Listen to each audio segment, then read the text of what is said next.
এরপরে প্রশ্ন হলো সিগারেট খেলে 40 দিন নামাজ রোজা কবুল হয় না, এটা কি হাদিস? ধূমপানকারীর মুখ থেকে যে দুর্গন্ধ হয়, ধূমপানকারীর নিজে যারা আছেন, আমি মাঝে মধ্যে বলি ভাই নর্দমার কাছে ড্রেনের কাছে গিয়ে একটু ড্রেনের গন্ধটা শুকে এরপর নিজের মুখের গন্ধটা শুকে দেখেন যে ওইটার চাইতে আপনার মুখের গন্ধ মারাত্মক। আমি একবার ঢাকার এক হাসপাতালে মসজিদের পাশে সালাত আদায় করতে দাঁড়াইছি, আমার পাশে একজন দাঁড়াইছে, তার শরীর থেকে যেই গন্ধ, আমি চিন্তা করলাম এই লোকটাকে কিছু একটা বলা দরকার, কিন্তু বললে মাইদ্যেরও খাওয়ার ভয় আছে। তো আমি তাড়াতাড়ি পকেট থেকে কাগজ কলম নিয়ে বের করে সুন্দর করে লিখলাম, ভাই যেই গন্ধ ভাই আজকে আমি শুকতে হলো, আমার সালাত নষ্ট হওয়ার উপক্রম। কি সালাত আদায় করছি, মনোযোগ পুরাটা আপনার দুর্গন্ধে আমার দখল করে নিয়ে গেছে।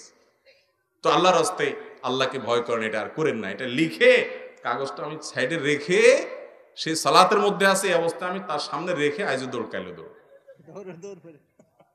যে আমার দরকার হলো তার নাসিহা করা, মাইদ্যর খাওয়ার তো দরকার নেই।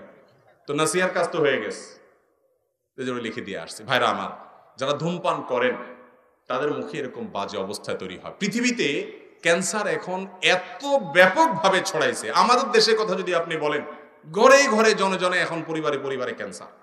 এবং ক্যান্সারের অন্যতম বড় কারণ হলো এই ধূমপান এবং জর্দা।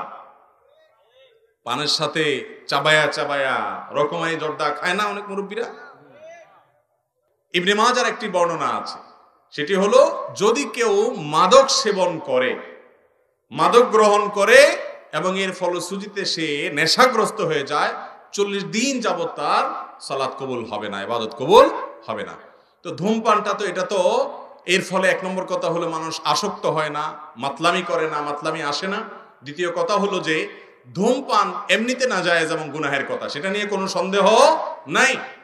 কিন্তু এটা এরকম না যে এটাকে মাদকের মধ্যে ফেলা যায় এবং এর কারণে আসকারা হাদিসে আসছে, শুধুমাত্র শারিবাল খামার না, মানে শারিবাল খামার বা আসকারা, পদ পান করলো এবং নেশাগ্রস্ত হয়ে গেল, তার 40 দিন ইবাদত কবুল হবে না। অতএব ধূমপানকারীর জন্য এটা প্রযোজ্য না, কিন্তু এর মানে এই না যে ধূমপান করা জায়েজ কাজ বা গুনাহ হবে না, এটাও অবশ্যই না জায়েজ এবং গুনাহের কথা।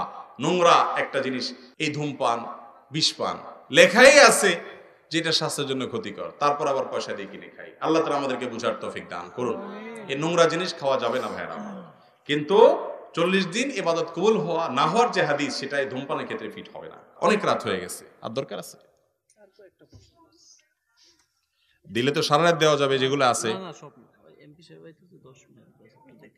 তো আপনারা অন্য কাজ সারেন না, অন্য কাজ না, আপনি ওই যে ভাই আছেন, ভাই কথা বলবেন, অন্য আলেমরা আছেন। হ্যাঁ